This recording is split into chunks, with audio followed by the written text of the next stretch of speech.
이런 가운데 트럼프 대통령이 또 재미있는 얘기를 했습니다. 엔비디아의 고성능 AI 칩 H200 중국 수출을 허용하기로 했습니다. 그런데 미국은 이 미중 관계 개선을 위해서 이 고성능 AI 칩의 수출을 허용한다라고 설명을 했는데요. 이게 실제로는 미국의 AI 칩 수출 통제가 결과적으로 중국 굴기를 더 키웠다. 이런 판단이라는 해석이 맞는 것 같습니다. 네, 중국이 이제 스스로 자족을 하기 시작했다, 네. 자급을 하기 시작했다라는 부분이 있는 것 같고요.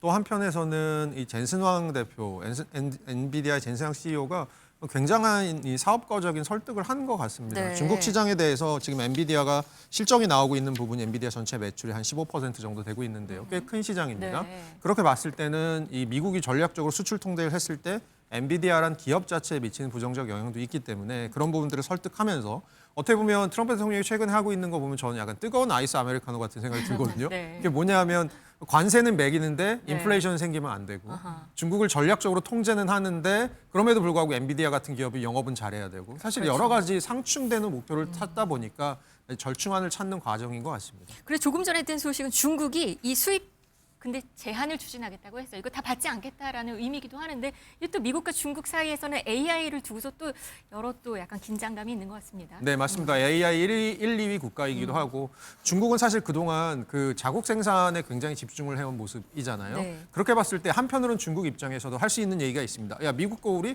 야, 줘도 안 써. 우리는 우리 거 만들 거야. 하면서 자국 기업들을 조금 더 생산을 독려하고 기술 발전을 독려하는 사실 중국도 굉장히 이걸 전략적으로 이용하는 그런 분위기입니다.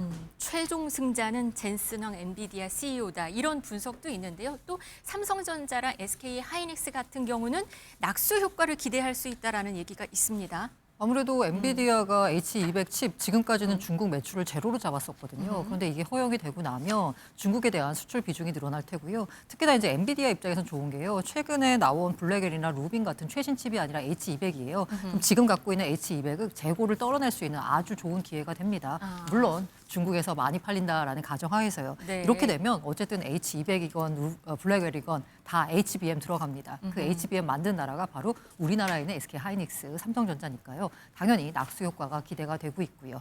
네, 오늘 오후에는 이 대통령 반도체 육성 전략 보고회가 있다고 하는데 여기에 또 삼성전자랑 SK 하이닉스가 참석을 한다고 하니까 이 내용이 나오면 내일 또 자세히 전해드리도록 하겠습니다. 삼성전자 하이닉스는 여하튼 이 지금 미국과 중국의 이 경쟁 속에서 혜택을 뭔가 수혜를 볼 수 있는 걸 좀 기대할 수는 있는 분위기인 거죠. 네, 그러니까 이번에 수출 통제를 약간 허용해 주는 게 이제 엔비디아만 해주는 게 아니고 향후에 AMD나 인텔과 같은 다른 반도체 기업에게도 미국이 허용을 좀 해주겠다라는 거고 이렇게 되면 아무래도 고사양 반도체 옆에 들어가는 고사양 메모리 반도체 같은 것들을 잘하고 있는 우리나라 기업들에게 조금 당연히 수혜가 될 부분이 있을 것 같습니다. 네.